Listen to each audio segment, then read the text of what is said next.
Bah voilà, et voilà. C'est triste, hein. C'est triste pour le Real de Madrid. Ma parole, c'est grave dégoûtant. Franchement, en soi, Liverpool, il n'y a même pas de négociation possible. Ils méritaient clairement, mais clairement leur victoire. Ils ont débuté tranquillement, calmement, ils ont surfé, ils ont compris que ouais, en première mi-temps, on va plutôt observer le jeu, on va plutôt les laisser faire leur jeu. Et ils ont vu qu'il n'y avait rien en face.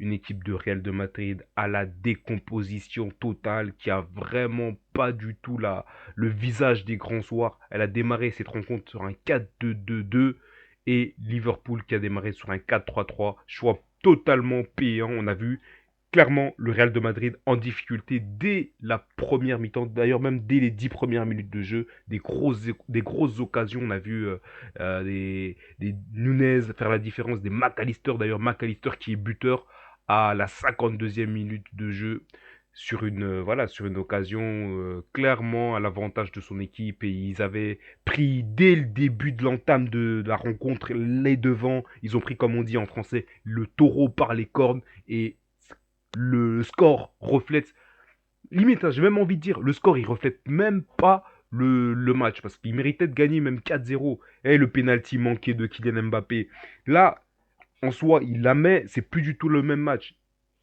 C'est début, ouais, ce penalty manqué, début de la deuxième mi-temps, il marque ce penalty, c'est plus la même rencontre. Après, il peut rater, mais en soi, sur l'ensemble de la rencontre, il n'y a pas que sur lui qu'il faut entre guillemets mettre l'accent, mais il n'est pas dans le match, il n'est pas dans le tempo, il n'est pas dans la vista, il n'est pas dans l'équilibre, il n'est pas dans le mood. Et je comprends pas pourquoi Ancelotti, il n'arrive pas à capter ça. Il n'est pas dans le mood, il n'est pas dans la vibe, il n'est pas dans l'énergie. Et là, je me demande même, est-ce que c'était réellement le transfert qu'il fallait faire à Madrid? Était-il réellement le joueur qu'il fallait recruter? Il aurait dû venir il y a 3 ans, il a raté le coche, il a raté le train, il a raté. Et maintenant, voilà ce qui se passe. Tu vas devoir t'adapter au haut niveau, au haut standing. Là, tu joues contre un Liverpool qui a mis le frein. Parce que le week-end, ils jouent un match, on appelle ce match en Angleterre le Big Four. Ils vont jouer contre Manchester City. C'est un gros match. Ils ont mis le frein. Ils n'ont même pas été à 100%. Ils étaient dans leur terrain, dans leur jardin. Et ils n'ont pas mis l'intensité. Et en plus, le délire, il est encore où on, on perd Kamavinga dans le match. On perd Kamavinga. La formation, elle était hypothétique un peu. Moi, j'aurais aimé voir Hendrick. J'aurais même aimé qu'on laisse Hendrick jouer. Pour ma part, même 70 minutes en soi. Pourquoi est-ce qu'on laisse pas Hendrick jouer autant de temps? Et on préfère laisser jouer à Mbappé qui est pas en confiance. Et tout le monde le sait. C'est plus un secret pour personne. Je comprends pas pourquoi.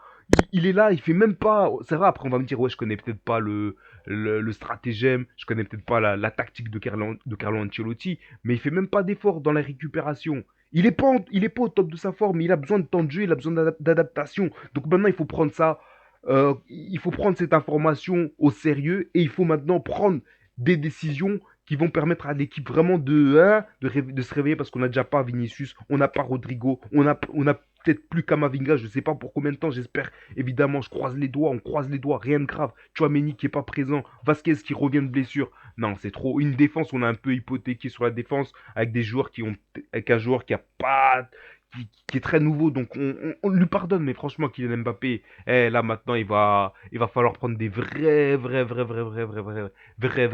décisions. Et il va falloir, je pense, le mettre un peu sur le banc. Il va un peu, comme on dit, chauffer la banquette. On va laisser place au 109. Quand Rodrigo il revient, peut-être pas, il va pas carburer directement à 100%, mais il faut plus le refaire le même scénario qu'on l'a fait en début de saison là, plus jamais.